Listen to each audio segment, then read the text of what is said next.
আমি বা নিউমোনিয়াও কাউকে মারা যেতে হবে না, আইসিইউর অভাবে কাউকে মারা যেতে হবে না, ঘুষের জন্য কারো চাকরি আটকে থাকবে না, থানায় দালাল থাকবে না, ভূমিতে দালাল থাকবে না, পুলিশ ঘুষ খাবে না। আপনি এমন একটা বাংলাদেশ চেয়েছিলেন। অত্যন্ত পরিতাপের বিষয়, আমরা যতগুলো বিষয় বলেছি একটা বিষয়েরও পরিবর্তন হয় না। প্রজন্ম আজকে বাংলাদেশের এমন পরিস্থিতি তৈরি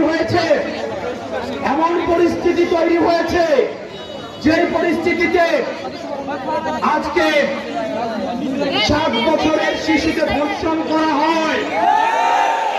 অত্যন্ত পরিতাপের বিষয়, সেই শিশুর বাবা বুঝে গিয়েছে বিচার হবে না, সেজন্য উনি বিচার চাওয়া বন্ধ করে দিয়েছে। মাননীয় প্রধানমন্ত্রী, আপনি আমাদেরকে অনেক কার্ড দিচ্ছেন,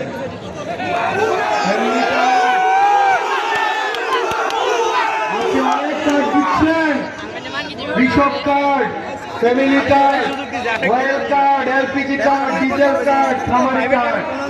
আমরা আপনার কাছে আরেকটা কার্ড চাই, একটা আমরা জাস্টিস কার্ড আপনার কাছে আমরা প্রত্যাশা করি।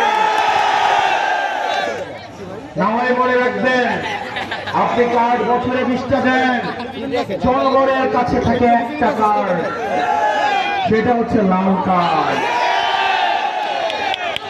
এই কার্ড যতদিন না পর্যন্ত আপনি জাস্টিস নিশ্চিত করবেন, আপনার এই কার্ড কোনো কাজে আসবে না। 2 বছর পরে দেখা যাবে এই কার্ড দিয়ে সবাই বাসার মধ্যে উল খেলে। প্রিয় রামপুরবাসী, প্রিয় তারুণ্য, আপনারা যারা এখানে আছেন, আপনারা আমাদের ব্যর্থতা মনে করিয়ে দেন, একই সাথে আপনারা আমাদেরকে আশাবাদী করেন। কারণ এইখানে যারা আছেন, আপনাদের কারো বেগম পাড়ায় কোনো হচ্ছে বাড়ি নাই। আপনারা এইখানে যারা আছেন, কারো মামা চাচার পরিচয় এখানে বসেন নাই।